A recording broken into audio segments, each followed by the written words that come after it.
What's up, YouTube? I'm gonna go ahead and get started. OG Cutes was up in here. We was talking, and it wasn't time to start the stream, so he checked out, and I let him know it's time to go on, but haven't heard back from him. But anyway, what's up with you, Michelle? Our lovely moderator, uh, OG Cutes, wants to talk about the MLK parade incident in LA, and he also wants to speak on the Flacco dude. I now that I understand what was going on, I believe Cuse was talking about him on the last live. He never said his name, but it makes sense that that's who he was talking about, the Flacco dude. When he said dude was disrespecting L.A. and something about he wasn't gonna let nobody do that. I'm all right, man. Just a little sore. That's Cuse right there. I guess he doesn't know. He could click the same link. EC69, long time no see, homie. Where's SAG? I haven't spoken to SAG, man, in a few weeks. But as far as I know, SAG's all right. Shit, I haven't spoken to SAG in damn near 5 weeks. What's up, Kiba? What's up with you?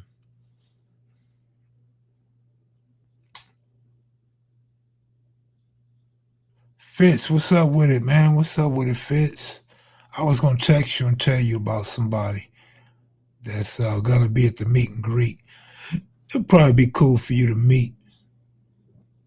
Not on no business stuff, just on some history type stuff, personality. But I'll hit you up. Flacco is a clown down in a zoot suit. Damn. Yo, Patriots in this thing. Yeah, I wanted the Patriots to play the Rams, though. I think the Seahawks going to whoop the hell out of I think the Patriots getting ready to get whooped, though. You know, I didn't understand. I didn't understand. But, I mean, I'm not an NFL coach.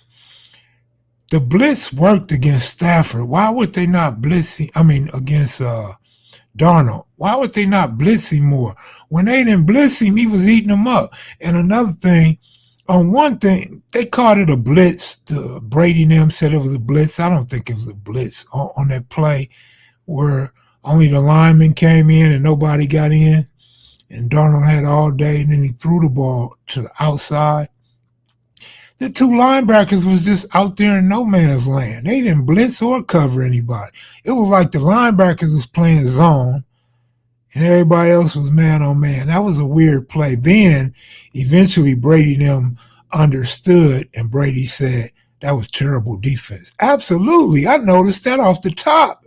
It took the great, magnificent Tom Brady a while to recognize how poor the defense was. And I don't know why they called it a blitz. He should have reconciled and went back and said it wasn't a blitz. But anyway, they should have blitzed Darnold more. But anyway, it turned out to be a good game. Not if you're a Ram fan, but if you're a Seattle fan, it was a good game.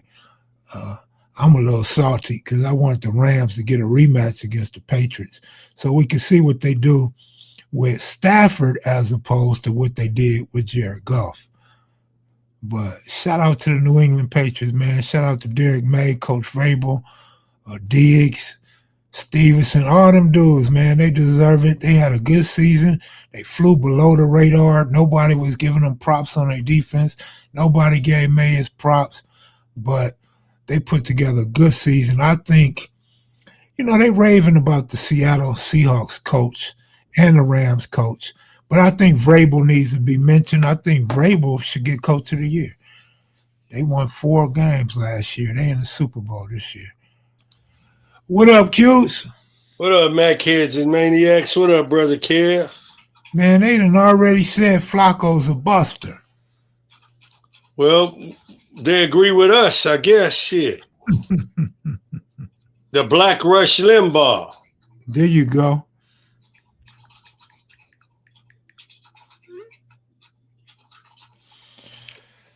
Just tapping in for a minute. OG Classic Jones, what up with you, homie? dealing with 10 degrees snow. I talked to little Caesar today. He said they was in 11 degrees snow. I said, "What? Hold up, wait a minute. I don't think I'll be going to North Carolina, moving to North Carolina, man. I'm gonna have to scratch that off my list of things to do." S gang, what up with it, homie? What up with it? So we got quite a few people that want to come to this year's meet and greet, but we know some of them gonna flake. That happens every year, but we got a lot more this year than normal. So I don't know how that's gonna work with all the food and shit, but we all right.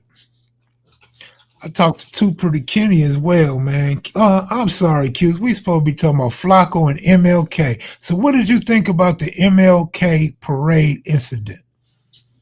What did I think about it? Yes. Well, you gotta have empathy for the gang culture.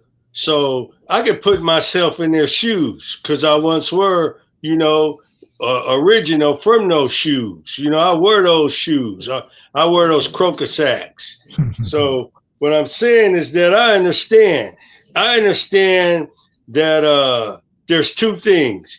I understand that Martin Luther King was a civil rights pioneer. I understand that. I understand that he would understand, what comes out of systemic racism in institutions that are built, where we can't acquire any type of wealth within inside of the little communities that they have us in. The things have been the same, when he was alive. Nothing evolved in the areas that we grew up in. Everything is still, people working, from paycheck to paycheck. There's no opportunity. Every now and then, two or three people can pull themselves up out of there. But for the majority of people, they're either lost to drugs, lost to the violence that goes with the behavior. And you just kind of, in the revolving door of the penitentiary and an early demise, from all the different behaviors that come about when you're in that poverty, when you feel that pressure, so no, Martin Luther King, he would definitely understand, behavior of youth. He would understand that. And he would have compassion and for that. He wouldn't look down on it. He would just say we could do better. So what I wanted to say about everything is that, okay, so I want to commend, the gang members, who were there. They didn't take it to a violent level as high as they could have taken it. I remember at different events, the Watts Festival, the Funk Festival at the Coliseum, the Forum. I could remember different events where we would get together knowing the week before that something's going to take place. And we would go there, fit, for the activity. And then the same thing with going up to Recognition Day and different things when I was a teen, so this is nothing new. I mean, that's what street gangs do. That's the culture of being in a gang, So sometimes. basically, so basically, you salute them for not doing any shooting Exactly. For what they did to me is to be recognized as true gangbanging. Because because they were gangbanging knuckled ain't up. shooting from no car. It ain't no drive-by. Gangbanging is when you get your homies together and you mount a campaign wherever you at and you walk it and you take it to the other group that you don't get along with, the opposing group. you know. I mean, there was violence there. Someone did get hurt. Someone did go to the hospital. So some of the violence did go higher, but for the most part, the violence amongst the gangs themselves, the age group that was participating that basically knew each other or heard about each other, they know their section, they know the other section. That was true gang banging. Unfortunately, it was at the Martin Luther King parade. But anytime that there's a big event in in these cities where there's a lot of poverty, that's to be expected. Why do you think gangs are so appealing to the new generation, or you guys want to say the next generation? It's because there's nothing else for them to aspire to want to do. I mean, what else is there for them to look forward to?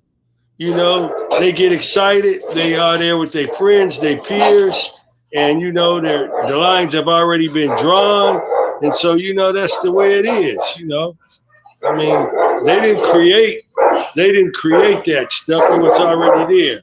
Let me calm this attack down right here. Yeah. Leave him alone. Get in here, boy. Get in here. Get in here. You said they Get get your ass in. excited and your dogs got excited.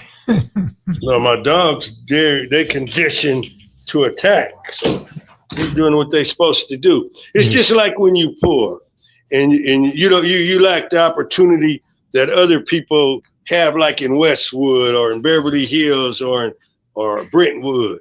You know, we down here in South Central, we down here at the bottom. So it's expected of us to do these things. The juvenile hall is just down the street, East Lake. Got LP over there, but still open. Got these prisons waiting for us. You know, everything is designed. You know, they know that that the dropout rate within the area of 5 square miles within that area, the dropout rate is high.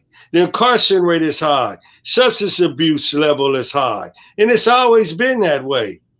So when Martin Luther King was marching in the South in the 1960s, that area we grew up in, nothing has really changed, you know, prosperous in that area.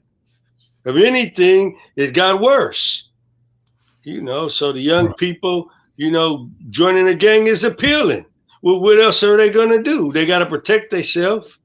They gotta have a sense of you know, self-worth. They find that within inside of the unit of their gang.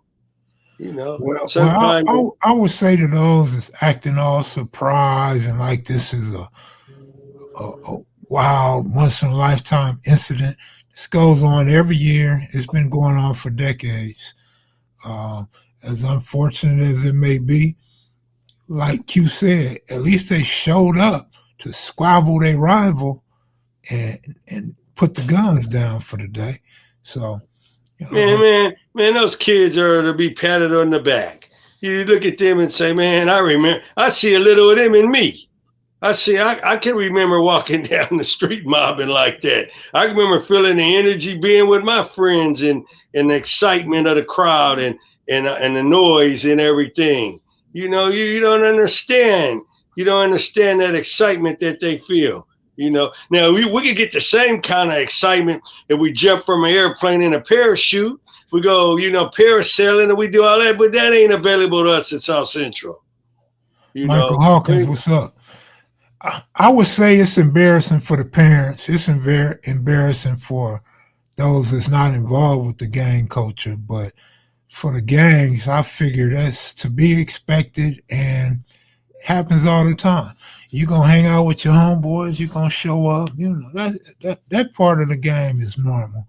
But being embarrassed, what is embarrassed? Embarrassed is a feeling, right? So yes, embarrassed is a feeling that comes about from a behavior. Let's go to the root cause, humiliation. Now, until an individual within the ranks of any structure, whether it's a street gang or whatever it is, until one feels a sense of wrongdoing and embarrassment from something that he or she has done, then it's not going to work as a deterrent until that comes about. That comes about in time. Now, I can look back on some of the melees that I didn't have. I'm embarrassed by some of it, but I wasn't embarrassed when I was participating. right. I was feeling a sense of right, and you know that I'm on the right track. You know, I mean, we got our get back in. You know, this is cool. You know, but when I'm on the bottom end of something, now I don't feel as, you know, good. You know, but like I said, I describe it all the time. When you're in a gang, sometime you get on the right side of the track, you get the ace that day. Sometimes they get on the right side of their track and they're going to get the ace that day. It's not always, you know, this group is going to be, you know, winning it's like a football game. Sometimes, you know, you could go 2 seasons and win the Super Bowl. Sometimes you don't win a Super Bowl for the whole time you're in that team. You know, and I just use that analogy. But the bottom line is, of course, It was embarrassing for our family. You know, when police cars would pull up in front of our house and the neighbors would come out and say, oh, the cops are back in front of their house again. You know, Right, with nothing's right. good because the parents Everybody blame looking at themselves. you and speculating. Uh, Yeah. but other than that, Michelle posted Cute's Cash App and my Chime and Zelle. If anybody, What want I'm to not reach out, doing. we haven't asked in forever. Actually, the first time this year. But if y'all could look out and you feel like supporting, you can hit Cutes at that Cash App on the screen or me. We'd appreciate it. We really would appreciate it. If not, that's cool too. But sometimes we need that support. Um, I'm not. What I'm not gonna do is come on and act like I'm above it. I'm not above it. I understand it. I understand the causative factors of it. I was once a part of it. Fact of the matter is, I could say I'm part of the blame for it. But I know one thing. What's the solution? That dude, poetic Rush Limbaugh. He's like, just straight done with it. He's done with that part of his blackness. He's done with that. He's so done with it that he doesn't have a solution. And the solutions that are there, some of the solutions, some of the programs like the GRID program, different Amity, different programs, substance abuse programs, other programs in place that teaches, better behavior when you're dealing with your life coming up. He wants to defund all of those things, and then his whole solution is to lock them up and throw away the key. Well, Bill Clinton and them, they already did that. They did that with the 3 strikes. They already locked us up. They already threw away the key. Now we back here again with a different generation. They got the same playing cards that we have. They got jokers in the deck. You guys, the Capitol, they're not passing laws down here at the bottom that's going to benefit those youth's family. They will be affected when their families are doing better, when their mothers are making more money. Now they work their mothers and parents all day. They give them, meteor pay, so they can't be in the home. The kids are left to themselves, and some kids are better parents than other kids. Some kids just say, I ain't going to make dinner. I'm not going to stay here all day babysitting. So they take to the street. They take the path of least resistance. That's what the human being does by nature. The human being wants the path of least resistance. A young kid, he realizes that there's no organization in his home, nothing he can depend on, no food coming in on time, sometimes no breakfast. Sometimes his mother the boyfriend might keep her 2 or 3 days, then she shows back up. But the little food that was there is gone. What do you want him to do? So he starts hanging out with his gang. They give him a sack. He starts hustling. He gets some sense, this is my new family. He's a teenager now. Get bad grade in school, can't study, can't concentrate. Some of the homes had so much lead paint in them, there's chromosomal damage. Some of the kids can't even, learn at the level until they get out the toxic environment.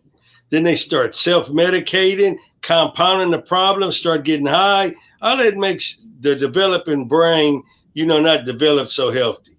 Then they go to them special training classes, and they're not learning nothing in there. They don't know how to break the code on them. They don't know how to reach them. Now the teachers are scared because the kid is standing up, cussing the teacher out, making the environment in the classroom a disruptive, laughing, clowning, fun environment at the expense of who? At the expense of their education. all And right, that's the way it is. Old ass raggedy elementary schools right, stink like old chalk and erasers. all right, Cutes. Let me get to a couple comments. This first comment is the same thing you said the other day to me. Flacco is promoting right wing talking points. Yeah, Uh, he's a Larry Elder nigga. That's the kind of nigga he is. He's one of them Rush Limbaugh wannabe kind of Niggers. You know, that's what he is, man. And you know what? There's a group of people that like that. There's a group of people when they see real blacks like those kids that were out there, those are the kids that they don't want to be associated with. Well, I'm not that kind of black. That's no, the Martin Luther King addressed it that. Those that existed when he was, getting shot down the street with a water hose and getting German shepherds sicked on him and hit with billy clubs. You know, and the civil rights movement was about all of that, and people who was coming up out of that were joining the group marching, and some of them were still in their gangs before they realized this is needed, the unity. All But right, so the next one said from Daniel Ross, I think that Daniel Rios. He said, when your book coming out, OGQ, and are you going to have a lot of pictures in your book? yeah, my book is coming along pretty good, and it's going to be full of pictures and stories, and it's going to be, lessons in there, solutions in there. I'm speaking about, there'll be a lot of gang activity in there, the things I participated in, things that I had firsthand knowledge of. I'll elaborate on that. I'll paint a good picture, of the inner city during that time period. I'll take you, down the alleys of Western, down the alleys of Vermont. I'll take you back up in there. I'll take you down the halls of Washington, Crenshaw, Raymond Avenue Elementary School. We even walk over to Fremont and Bret I'll take you guys all up in there and show you what kids used to do when I was a juvenile delinquent. Yeah, All so it right, ain't here nothing go. different than the kids that I seen at the parade. All right, Southside said, cuz Flacco ain't even from California. And then Asiatic Supreme said, Flacco's from West Africa. He may not be able to tune in to Black American culture. He acts like he's a part of South Africa, the bow tie or Bodie regime. He acts like one of those South Africans. He acts like the South African that locked up Nelson Mandela. He reminds me of those kind of Africans. Right. Okay, we got OG Steve said Flacco's not even American. He's a Liberian virgin who came here and grew up in North Dakota, and his family goes to General Butt Naked Church. Oh shit! Well, watch the ICE is probably listening to this, so they're probably going to go by and pay him a visit. Somebody else laughed and said Flacco is African. Yeah, Q said he acts like a South African, so nobody's disputing that the brother's African. Right. Larry Elders went to Crenshaw High. Yes, he did, and he still talk like a fool. Yeah, and he wouldn't come out the front. He would when he would leave school. He would leave school out of the special gate. Hey man, to the brother that said good evening, y'all. I'm glad I can watch KMV while stuck in this blizzard on the East Coast. Man, my heart goes out to you guys, man. I see it been snowing in football games and all over America. Y'all be careful. Eddie Boy says, so are we saying that gang banging is the ultimate lie? Ain't nobody said nothing like that. No, no, no, Eddie boy, we're not saying it's the ultimate life. We saying that gang banging, the being attracted to wanting to get in the gang comes out of extreme poverty. That's what it comes out of.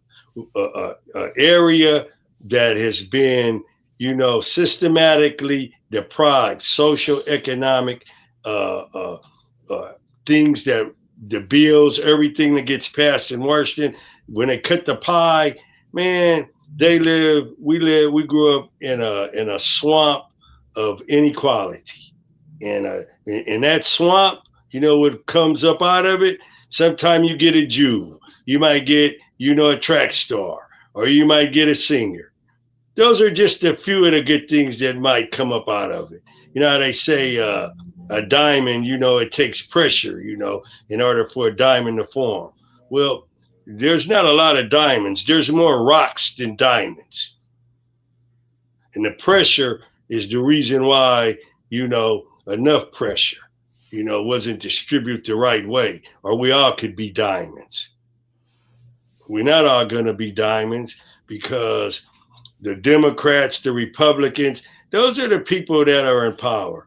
They the one who can end it anytime they want to, but they would rather give billions of dollars to ICE, give billions of dollars to the CCPOA to build more prisons than universities. They get the money. They would rather give billions of dollars to the fake moon stunt that went on through the early 1960s and continue to this day. They would rather put billions in space than to help the inner cities. The inner cities have not prospered. They're the same way they were when I was a little kid. So when I see the little young gang members acting out, I see myself. And I Right. wouldn't like nobody talking bad about me when I was in that state, of debilitation in my own mind. So I'm not going to talk bad about them. I'm going to Right. show them some compassion. I'm going to show them some love. And I'm going to show them some care and concern because I'm speaking to myself, a part of me that once existed, Okay. that's existing now in me. There's a comment that says we got to do better as people and the culture, education, music. I don't know what that says. Entanglement and self love. All of Eddie that is boy. true. Everything he just said there is true, but things have to come from outside too. A kid has to eat. If you don't work, you don't eat. If there's no jobs, you got to get it from the street.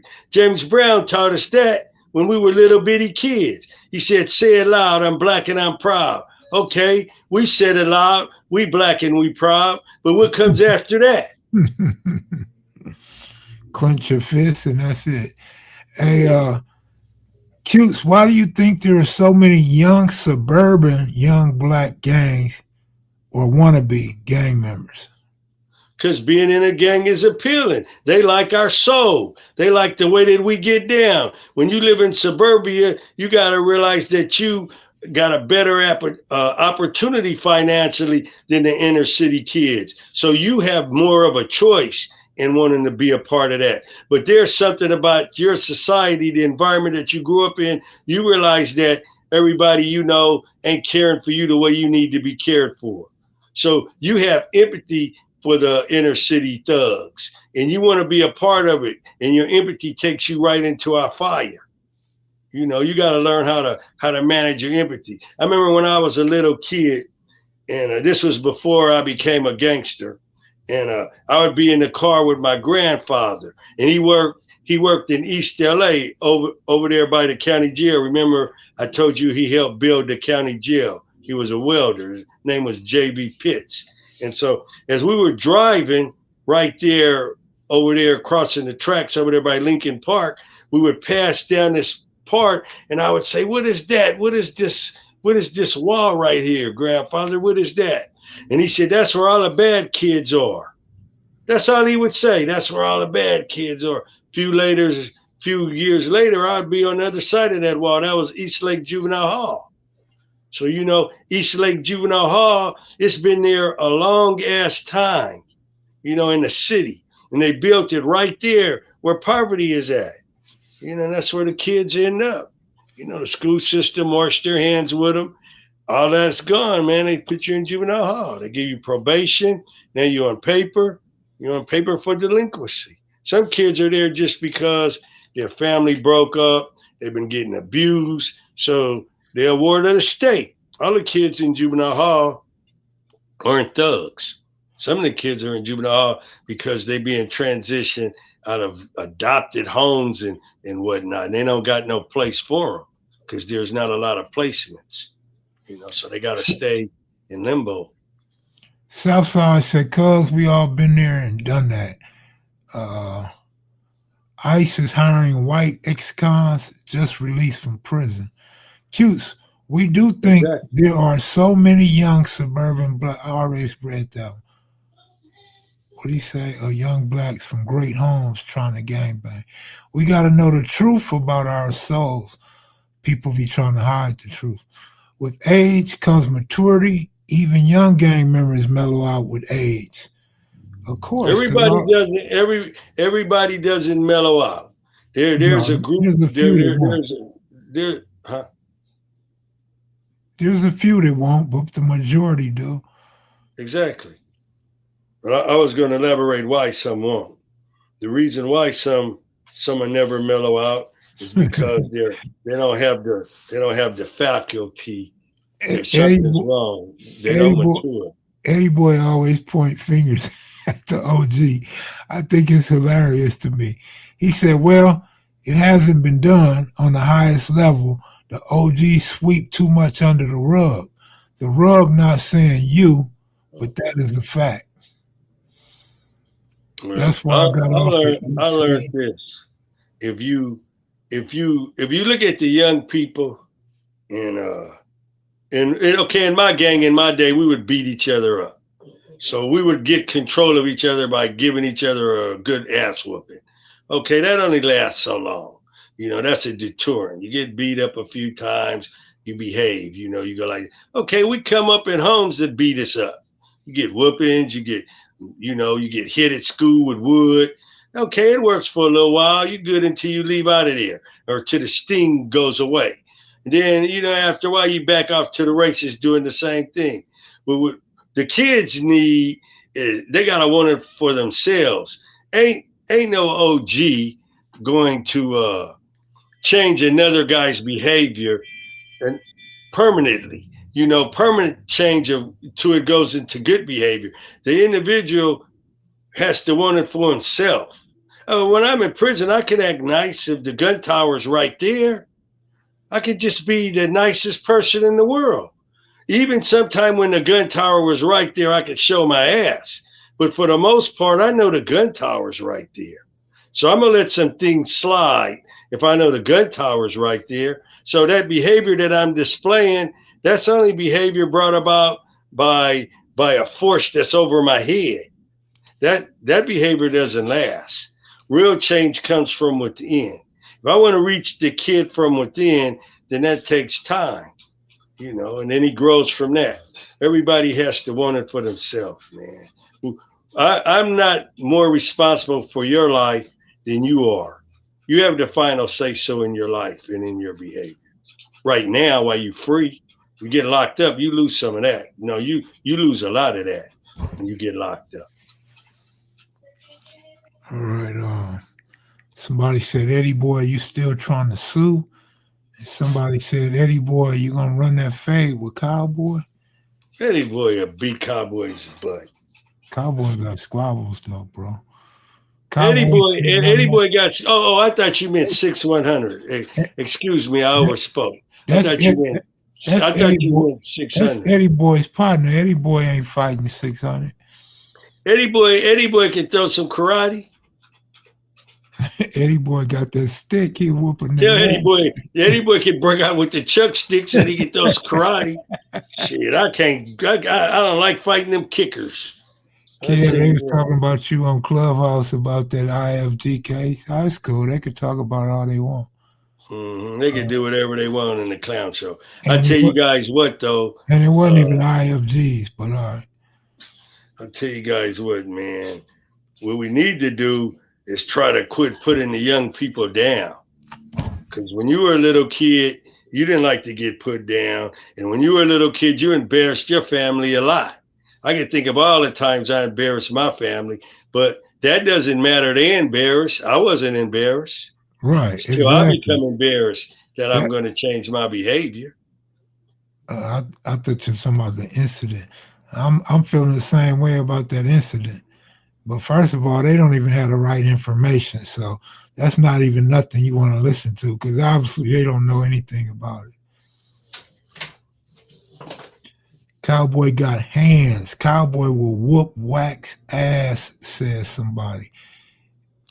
Like I said, I put my money on Cowboy in his next fight, and I don't got a lot of money, but I would put some on it and on that fight. If anybody wanted to bet, then I would bet. Don't Cowboy, but give info for sure. Hey man,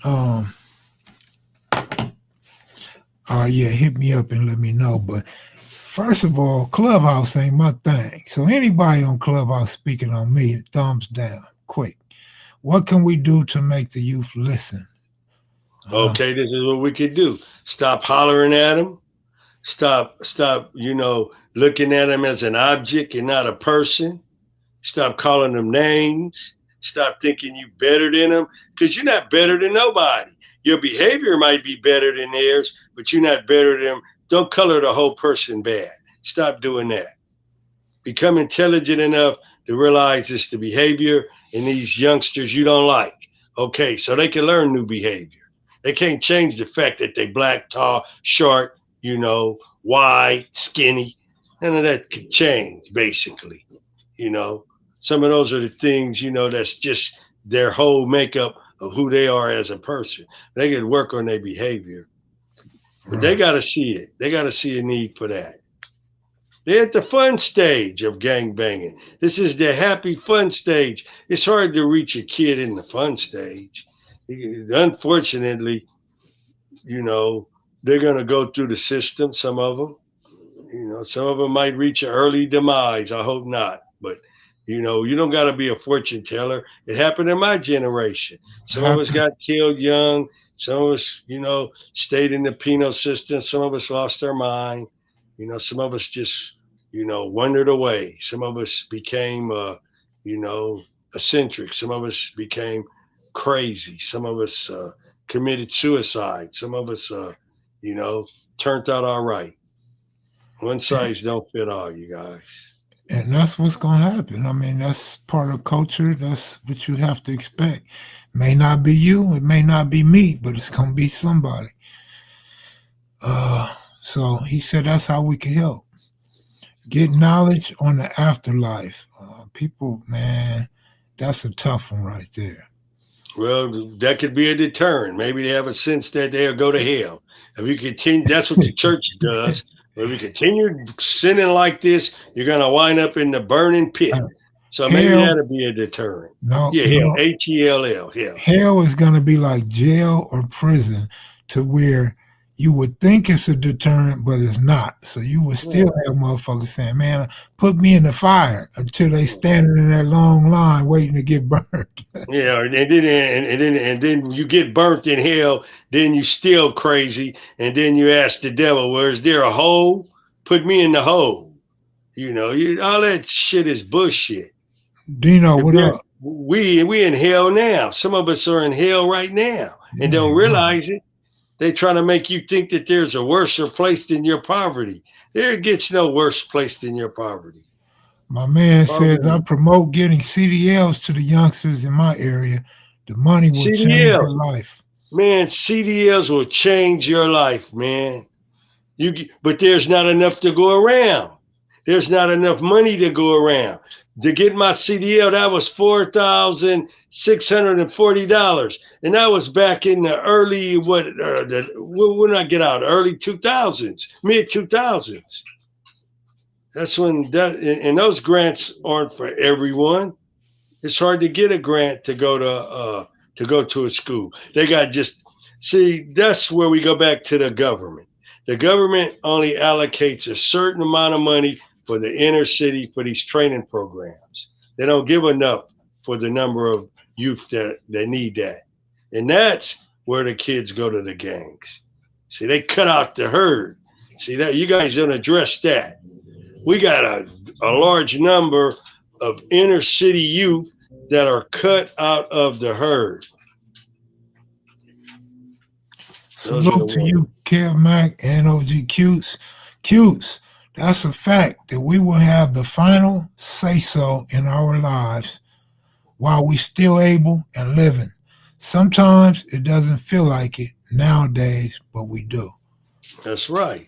Good looking Wicked. out. Just like I wanted to give up dope. I got high off everything. Phencyclidine. Break in the house, get all the pills out the medicine cabinet.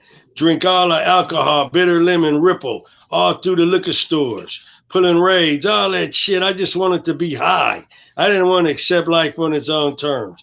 And then one day, I got up and I never got high again in 1986. And guess where I was? Serving a life sentence in prison.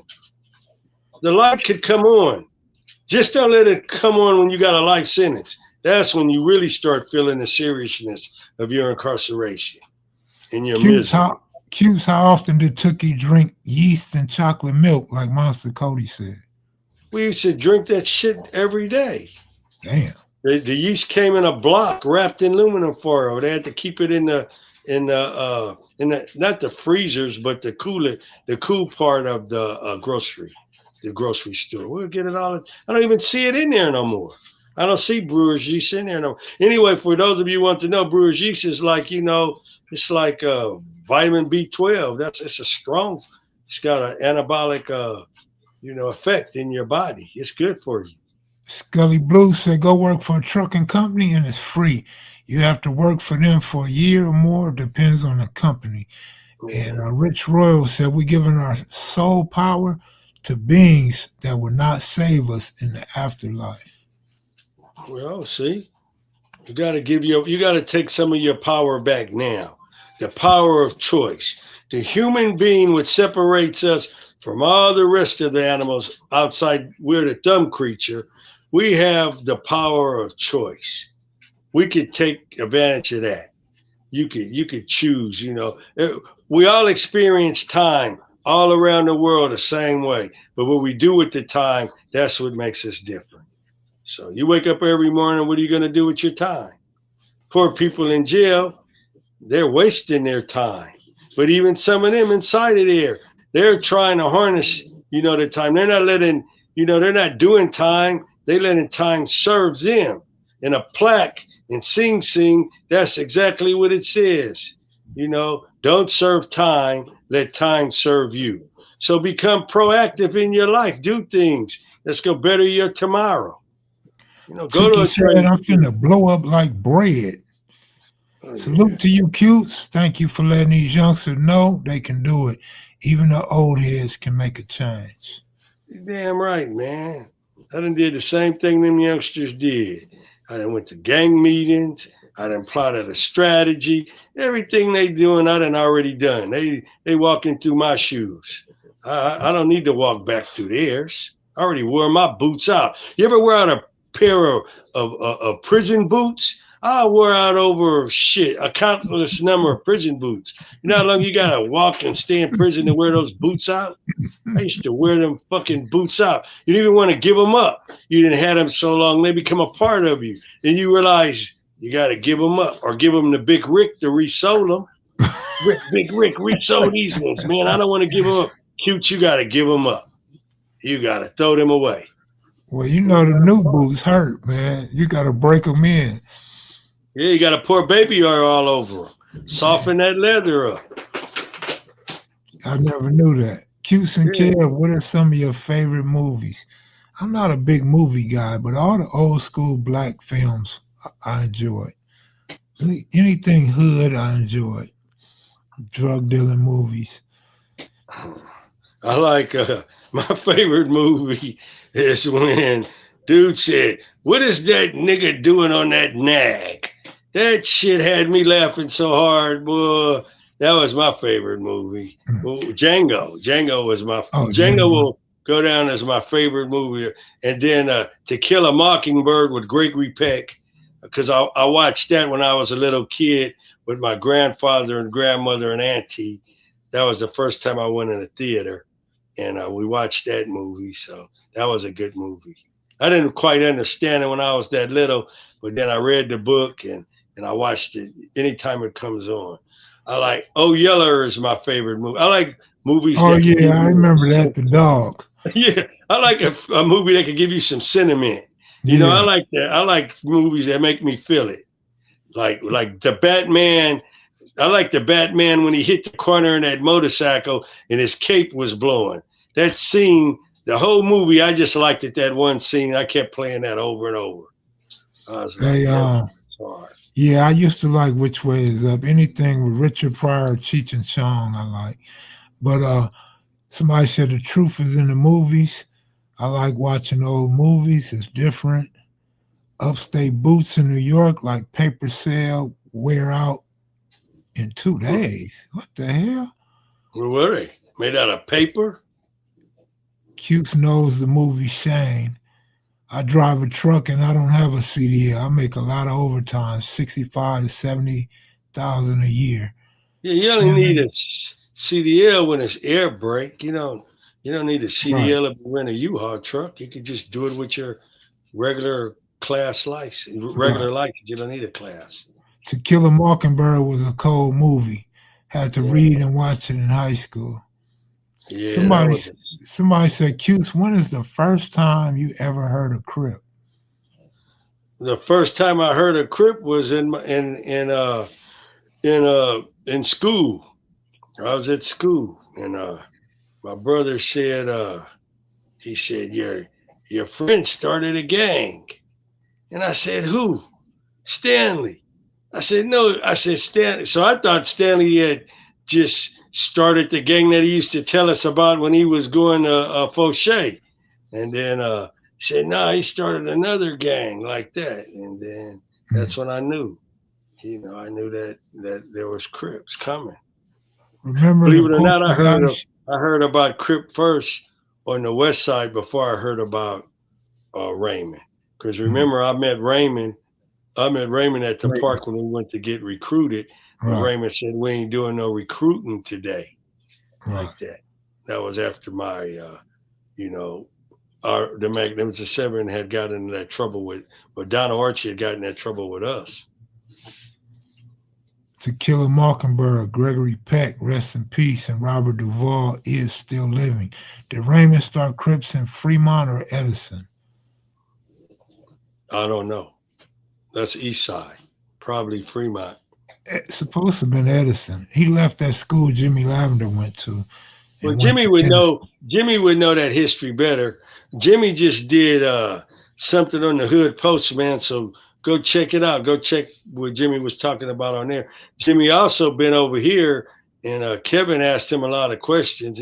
We covered a lot of ground with Jimmy. Jimmy got a pretty clear memory of his childhood.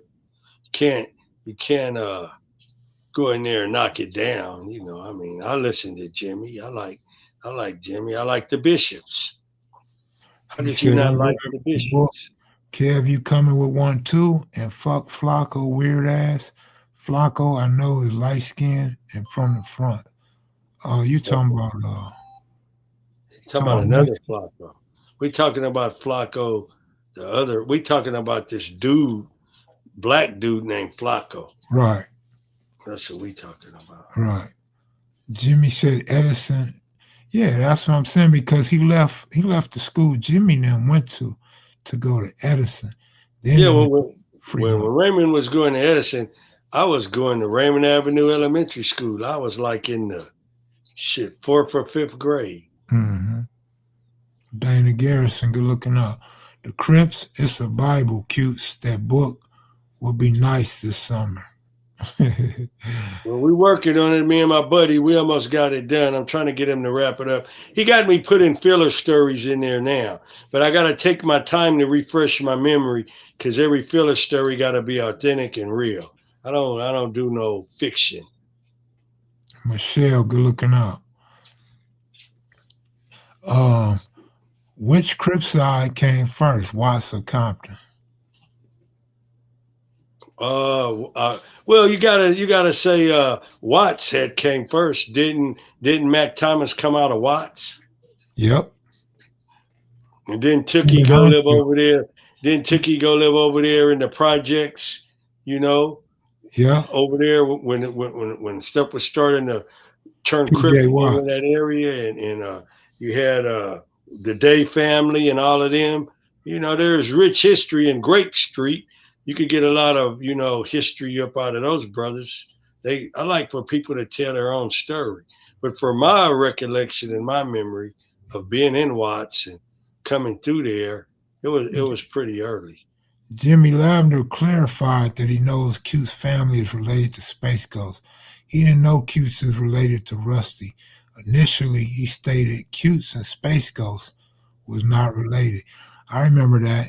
I didn't understand why Jimmy was saying that. I felt like Jimmy was hating, and No, And Jimmy was just saying that because he felt that I was going too hard on the bishops when I would talk about gang activity or something. And yeah, sometimes people get hurt when you. That's why you got to be careful. That's why with the MLK, the Martin Luther King Day parade. That's why I didn't mention no group. I didn't, right. because people get butthurt when you say, "Oh, we got one up on them," or "They got one up on you." That's elementary, my dear James. No, but Jimmy wasn't saying anything bad about you or anybody else. He just was disputing that.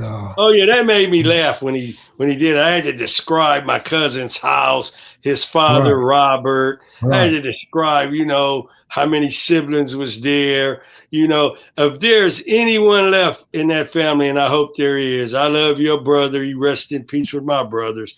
But Yeah. this is so you remember me. Your One, father dug a big ass hole in the back of inside of the garage where he could pull his truck in there and go up under it and work. My father told your father he should not do that. He should cover it up because the walls could collapse on him. And that was before people made safety barriers and stuff because we are country. You guys had chickens in your backyard and we would eat fresh eggs sometime. So somebody's like, damn, that Space Ghost's sister and his brother, like, no, man, Keith's one memory one is thing about pristine. one thing about Jimmy, he tries to give everything truthfully, Mm-hmm. whether it's good or bad, whether he's on the losing end or the winning end. He try to give it to you as accurate as possible, Yeah. and I commend him. At his age, he's still learning about different things and different people, so he will go back and apologize and straighten things out. It takes a man to do that. Well, I liked it when Baba Louie did it to Munson.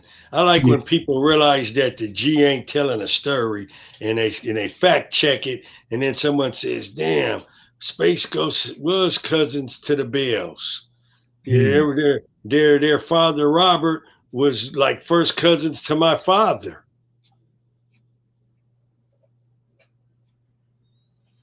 yeah. So that's that, man. Casper Low, what up, Casper? Shout out to Altadena, man. What up with it? Shout Isn't out to that why Altadena. gangs from Watts was called the farmers? Yeah, my uncle was a farmer. Well, because they have farms. I mean, they had horses. They still got horse things out there to help deal with at-risk youth, get them involved in that. We had the APBs was right over there. They had horses and stables over there.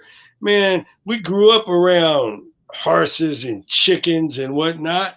And those things give a kid a sense of pride and ability. Mac Thomas rode horses. He had a horse in his backyard.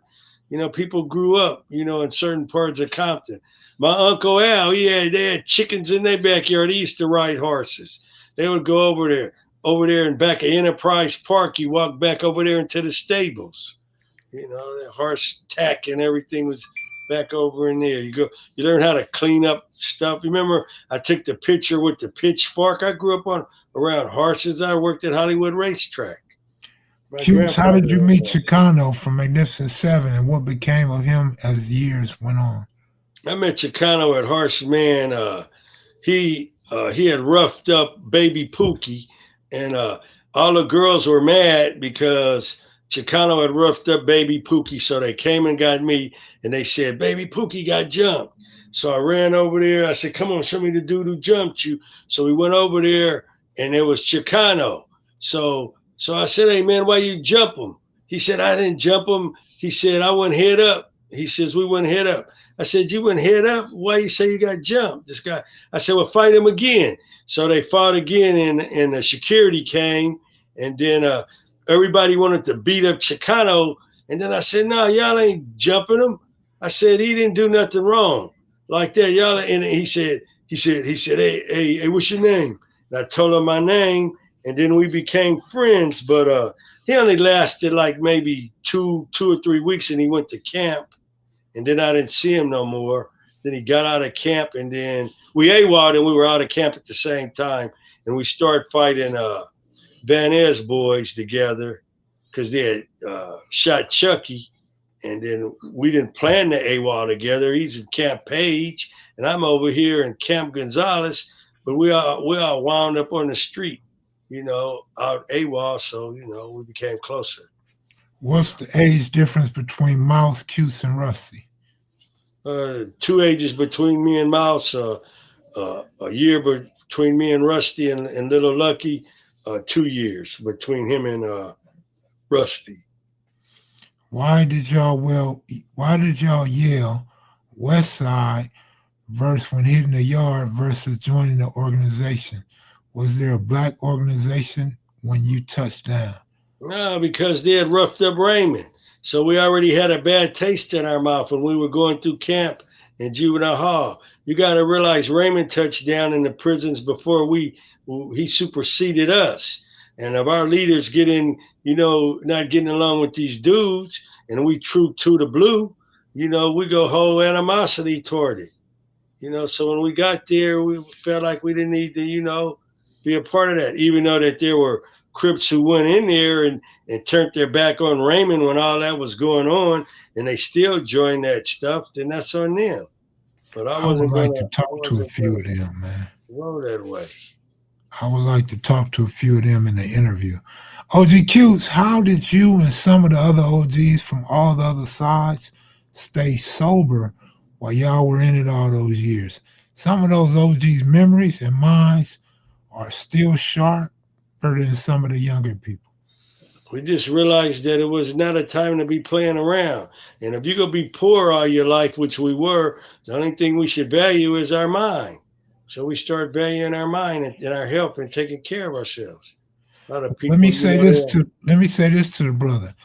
All of them didn't stay sober, including Cutes. That's why I always laugh when Cutes mentions getting high, because I don't know that Cutes. I haven't heard no stories like that about Cutes.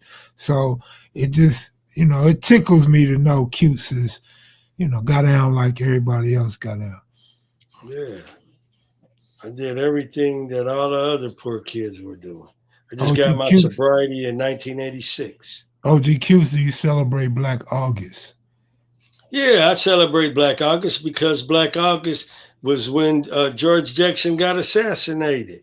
Some and his first cousins is Dane Cole, Binky Cole, Scott Cole, the Cole brothers, the founders of the syndicate. 5-6 Syndicate. Yeah, so Does those are my Cutes know relatives. number one? Huh? Do you know number one? Yeah, I knew number one. Number one was my best friend. Number one stayed down the street from the long table. Stayed right down the street from Chim Chim and Donna Ray. There was like what 4 trays and black and a Hatchet Young Man. Hatchet Hatchet Man. yeah, Hatchet Man lived on 51st, right off of Avalon. I grew up around them brothers. Those are good brothers. I Yeah. think number one may still All be right, living. take it easy, James. Take it easy, bro. Take it easy. Big George Jackson, Black August, revolutionary. Salute. Salute. Cuse was in San Quentin. I seen a show on San Quentin the other day. It was pretty good, man, about the oldest prison in California, and Yeah. was the roughest at one point, was the roughest prison. And it talked about how San Quentin only received the worst inmates in California's prisons. Yeah, unfortunately, you just look at San Quentin, at South Central, and Oakland, and all the poor areas over there that's socially economic, deprived Right. systematically through this system, and Tell we were holding those beds, those rooms, those cells had young men in there that aged out. tell us Herman Moncrief's story about a fight. And when did you first hear hip hop music? When I first, okay, so Herman Moncrief, one of Herman Moncrief's good fights was up at the Long Table, the day that the Long Table broke up, and we had a good melee out there. There was a shot fired in the air. Nothing. It was a gang fight that could be the gang members could be commended the way they handled themselves that evening, that late evening. and I saw Moncrief, you know, put in some good, skill. Moncrief was a great fighter. He got trained by Mouse. My big brother took my best friend from me, and would keep him, in the front yard, just showing him professional boxing moves and sparring sessions, and so that was all good. And of course, in prison, Moncrief was the heavyweight champion of San Quentin. So in the 1980s, Herman Moncrief and a brother out of Watts named Twin. Twin was the under champion.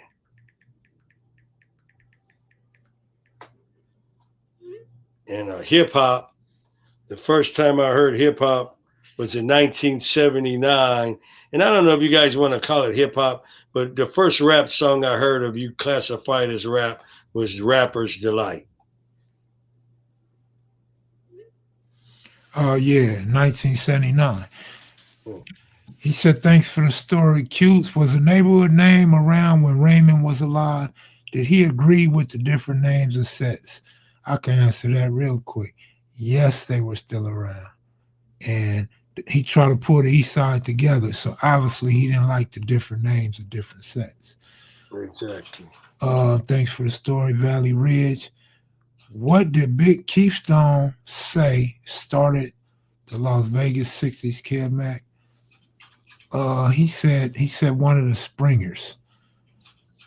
I don't remember which Springer he said, but one of the Springers. Yeah. Blue had moved out there too. Your cousin Blue? Yeah, Big Blue, and I think he was out there at that same time too.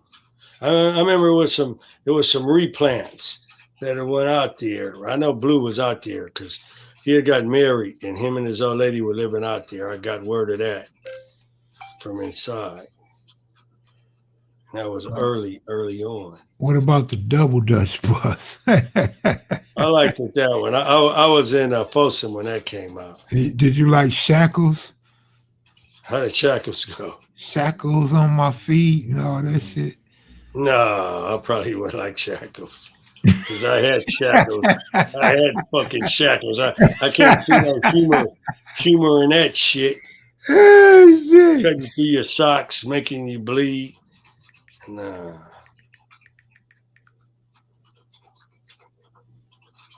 Yeah, so I mainly just wanted to come and address, that. So to all my young gang members out there, it's all new and exciting to you. Right now, if you stay doing it and you stay in it, it's going to come around to some real sad times if you haven't already experienced it. You're going to spend a lot of time away from your family. You're going to start losing family members. You're going to get to go to their funerals, and these are going to be the people in your family who chose not to join gangs and whatnot. Could be, and That's true. you're not taking advantage of the kinship that you got now with them because you take it for granted they always going to be there because you living in this world where you really embracing what's in front of you and you don't see the future. So you're living from day to day and you're not looking past the day, and that's a shame because I did the same thing. And one day you're gonna wake up, you're gonna realize you spend more time with these strangers over here in this concrete room than you did in this wooden room, with sheetrock, and that was your mama, your brothers, your little sisters, and then you didn't spend a lot of time with them. Maybe 10 years.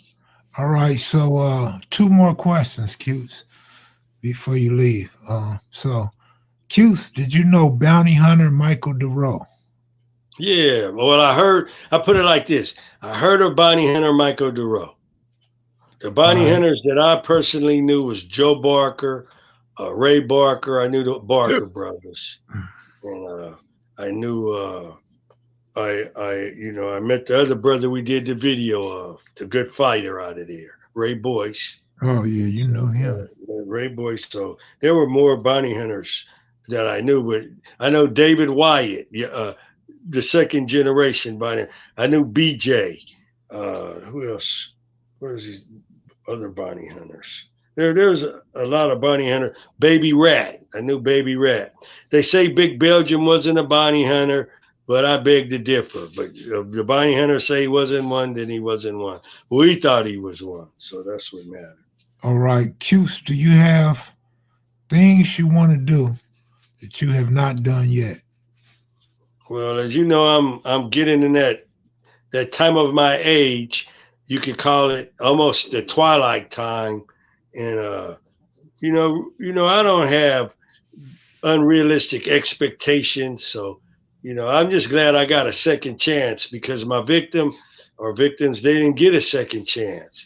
So I'm humble. I remember a warden told me it was this warden in Donovan, and he was the warden over the people who were in the hospital that were dying. They had a terminal illness.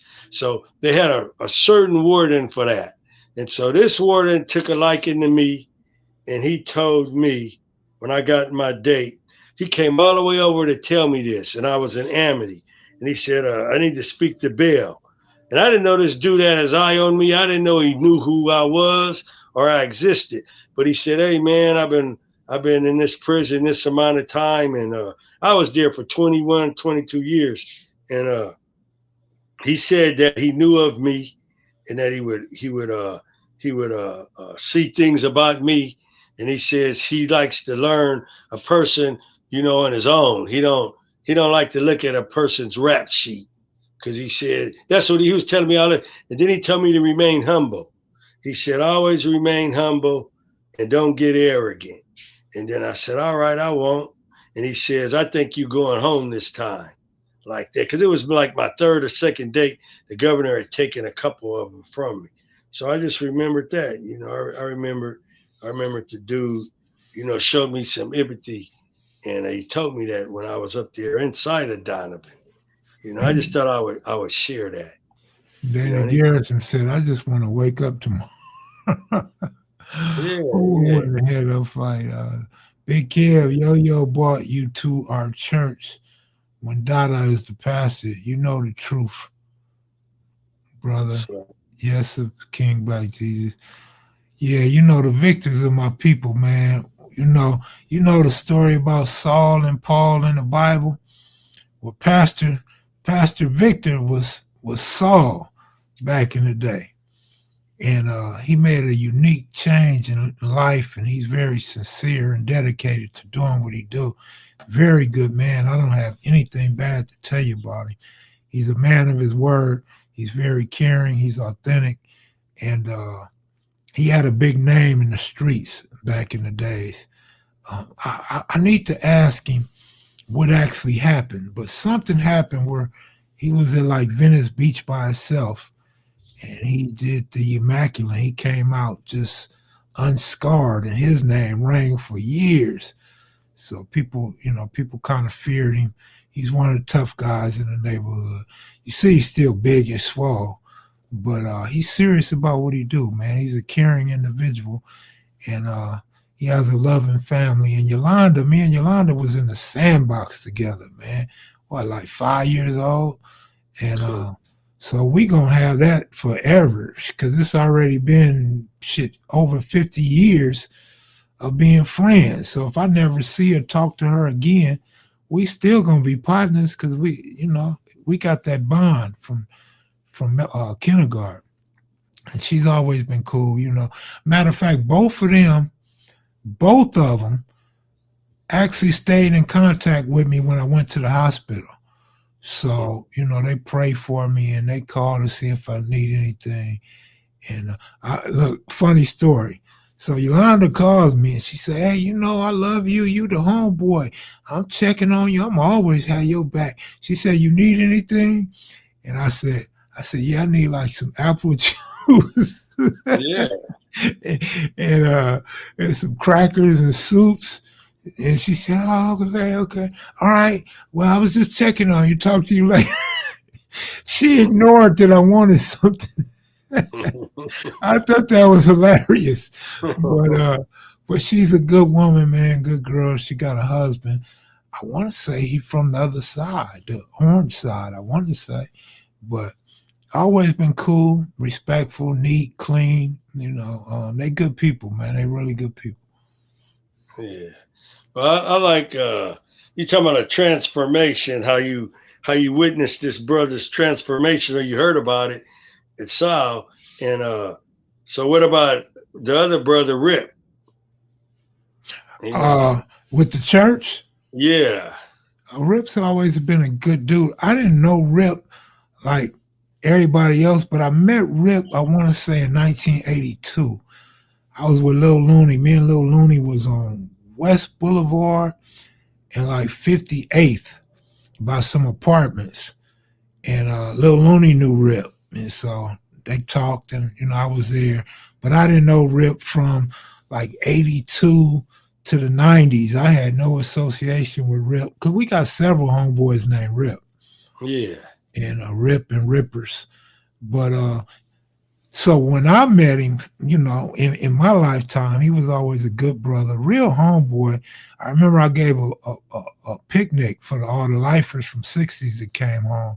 And Rip gave me like 200 on that. cool. He told me it was a good thing that I was doing, and he really thought that was a big thing that I cared about dudes that was gone all their life. And so Exactly. he donated to the picnic, man. It's a big picnic, real big picnic, man. Yeah, yeah. I Matter have of fact, respect it, for Rip. matter of fact, it's on that clip when I did the tribute to Pretty Boy.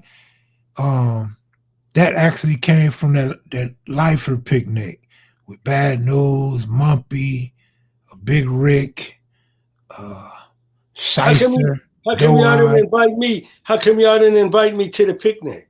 I don't even think I knew you then. Oh, okay. I might Was have I knew you. home? That was like 20. That was in 2017. Oh yeah, yeah, yeah, yeah. 2017. Yeah, Yeah, we didn't. You're right. Damn. yeah. Yeah, I And would then have. you would be welcome. I would invite you. I bring you. I welcome you. But at the same time, too, I'm not saying I wouldn't. But that was a 60 event. That was just straight 60s. Yeah, that But was cool, man. oh, you know what? I take that back. Yeah, you would have been there because the UGs came. Oh, okay, cool. Yeah, the Yeah, UGs I would have came wanted to too. come. Yeah, I would have definitely felt comfortable. Yeah. I would have wanted to come there, man. Oh, I yeah, it didn't was been to cool. picnics where I didn't feel comfortable, but I still would go. You Oh, this know. was a great one, man. It was a great one. It's a story. I'm gonna tell the story one day, but Pretty Boy was mad at me. He has some words for me, and that's how we became buddies. Cool. What do you always say, Cute? The best friendships start over conflict, Oh, most definitely, most definitely. and, and that, That's when you and that meet the real person. That's when the real you show up, and the real your opponent shows up, or he becomes an opponent. I'll tell the story maybe in a year or so. Since he had just died, I didn't want to even bring it up. But he's Yeah, been gone for a minute now. We grieved already and yeah. accepted his death. And I'm still hoping the family puts his book out. Me too. I gotta talk to her sister. I gotta get in contact with her and press it upon her. I know she's probably gonna do it. I hope so. But I've been working on mine. That's for sure. Good looking out, So, Black Warrior Spirit. hey, it's Y'all one don't thing. forget Cute's Cash App is $ Cutes 777. It's one thing I wanted to say, man. Never forget that you were at risk youth. Never forget your struggle and how you evolved. Don't forget that part of you. And if you didn't do it yourself, think of a family member or a neighbor who came up that way, and the struggles that they had going through their delinquency. And you don't know what goes on in people's home. That's why you say, oh, what about these people in suburbia? Okay, that's their family's money. They were able to move to the suburbs. The little kid may be impoverished in his mind. He might have been abused in his home. We don't know. He might be a step kid, or his mother might have remarried, and the dude in there ain't treating him right. He might feel some form of neglect. I guarantee you. And so when joining a gang, you get that feeling of family, man. It feels a void within you, and Hey, everybody's different. Hey, Asiatic Supreme, that would be a good one. A short TDF document. That would be pretty good, man. For real, that would be. And Rich Royalty, yeah, I got some good cowboy stories, but I won't be telling them for two reasons. You know, some people don't really accept or perceive stories about them to be in good light. And even if that's not my intent, also, some of them aren't meant for YouTube because it was criminal activity, and I don't want to put a jacket on somebody that's still living if we never had went to jail for this stuff. So I'm gonna stay away from that. You know, I pick and choose what stories I want to talk about and what direction I want to take the story. So yeah, those aren't for YouTube, brother. Yeah, so I hope I offered a little healing to the youngsters out there. I want you guys to know you appreciate it, and a lot of people are embarrassed by our behaviors, but until we become embarrassed by our own behavior, we just look at that as another insult on us. And when you feel insulted, you want to kick some ass some more. So, Yeah, so I yeah, hope I hope that you come to a stage in your life where you could see, look back on your life and say, that was, not cool. I shouldn't have said that. I right, shouldn't have right, done right. that. And so I'm sure that people won't be watching, but I'm gonna say it right now since Q's brought it up. If I told a story, if I told any stories and anybody's offended or upset about it, man, I apologize, but I didn't lie on you. Yeah. Whoever may be upset or whatever, I didn't tell no lie, man. So, but excuse me, man.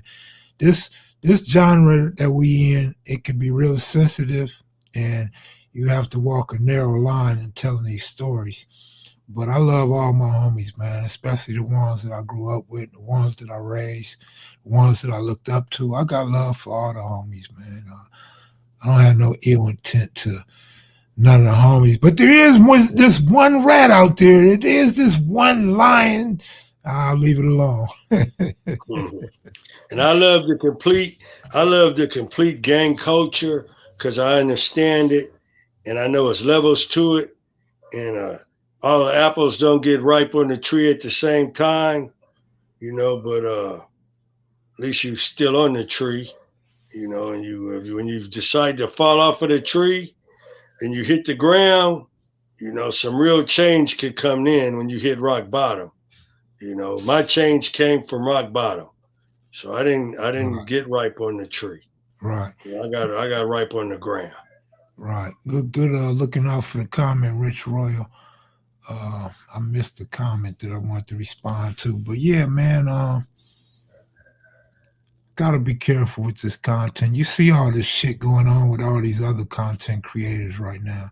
It's just out Mhm. of control because people be loose at the lips and not careful what they say and things like that.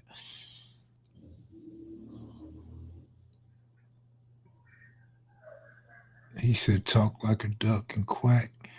Okay, Kev, library bought L.A. to life. Mac got them files. Hilltop Crips. Taquema loves the channel. LA is our big cousin. Shout out to Taquema, man. Yeah, Yeah, AC. shout out. So somebody asked, y'all probably know about Lil AC. I don't know if Cutes know. I haven't had the conversation with Cutes.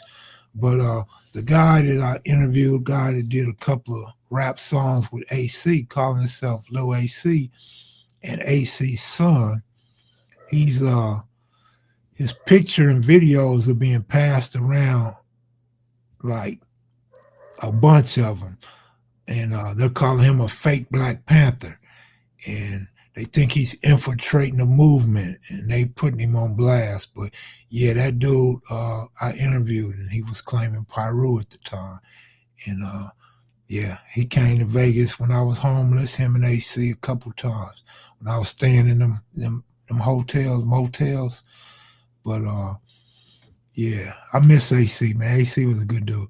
Yeah, he got a new job. Thank God. How are you, Black Warrior? They don't use ramification thinking. Absolutely. That's why a lot of us went to prison. We wasn't thinking about the ramifications of the things that we was doing. But it come with the territory. There's good and there's bad. There's the good side and there's the bad side. So we breaking laws. We know we coming from the bad side. We the renegades. And we know we breaking the law, man, and we know we can go to jail for it. You the GOAT of LA gang history, kid. I'm not trying to be the GOAT. I'm trying to bring y'all the GOATs. I'm trying to bring y'all the first hand stories, man. The dudes that was really there. And that's why when people be saying, why don't you interview younger dudes? Why don't you interview this dude and that dude? Man, when you gang bang for a lot of years or you locked up for a lot of years, it takes time to mature and look past that stuff to where you can give an unbiased account and a first-hand account of what was going on. When you're young right now, you still immature, you ignorant, and you still frontlining. So any crimes you speak on is going to be current, so you can send yourself to jail. And just the ignorant factor of interviewing young people, like the news like to interview drug addicts instead of a sane, sober person that's standing right outside as well. It makes it look bad. It gives a bad perception of what black people are. So it would give a super bad picture of what gang members are, because we go through times where we change. We go through times where we may be ignorant for a certain amount of years, but then we see things differently. So you won't be getting the change or the maturity. You'll be getting that young, ignorant motherfucker that's talking about being violent and talking about crimes and showing guns and shit that make him end up in jail. Watch Babyface Loaster, what up with it? Remember, that's what Monster Cody said. He had a hard time getting past it. I think we all did, though. Just Monster spoke on it. I think we all did. You think? I mean, look at me. I look like a nice, innocent, light-skinned guy, right? Trust me, it was many a years I didn't want to be by no A-Tray gangster or no Inglewood family. Trust me, that stuff takes time. You have to you have to observe, you have to think rational, and you just have to grow up to see past all that. So it's hard to get past that because you're either taught or in your mind you train yourself to hate certain gangs and certain individuals. So now you can't just all of a sudden turn off a light switch. You have to, when you start changing, it's a process. You don't change overnight. It's incremental change. Yeah. But yeah, man, kids, that's all I wanted to talk about tonight. It was weighing on me, so I felt I would talk about the Black Rush Limbaugh, and I would talk about, the inner city, gang culture, my culture, and elaborate on it a little, show some concern, care, Right. Well, some good empathy. looking out, man. Good seeing you guys in the audience, man. We getting our numbers back up. Our numbers have fell off for a long time, but I get a lot of messages about people like to hear cute. So, Kev, did prison and it being able to get at your street rivals change you? Too black, too strong. Kev, did prison and it being able to get at your rivals change you? Um, Put it like this, man. In jail, we was kind of still with. We was mostly still with it, but when you get to prison, it's more of a black thing, more of a you're more accepting of meeting and knowing and fighting side by side with your rivals. So things change for me. I can't speak for dudes that went to level fours, but on a level 3 and 2, it was different. And so we got along, or at least you met your rivals, and y'all may not function, but y'all got a mutual respect for each other. All right, Q, so I'm gonna let you go, man. All right. I see you, Mac Heads and Maniacs, later. Come back on with another good topic. Me and Kev will discuss some things and see what else could be of you guys' interest. But the main thing is that we set our own tone. We don't follow the leader. We are the leader. And so it's good to know we are appreciated. You are appreciated too. So peace out, Mac Kids and Maniacs. Yeah, all right, y'all. So I'm gonna answer this last question. He said not being able to. No, that didn't bother me because if I wanted to get at somebody, I was gonna get at them. What did we say earlier about not thinking about the ramifications? Whatever the ramifications was gonna be, if it was my enemy, I don't mean a rival gang member. I'm talking about my enemy, meaning I'm mad at him or I don't like him. I was gonna get at him. And that's just the serious truth of the matter. Whatever was gonna happen was gonna have to happen later. But all right, man, y'all take it easy, man. Have a good one. Peace.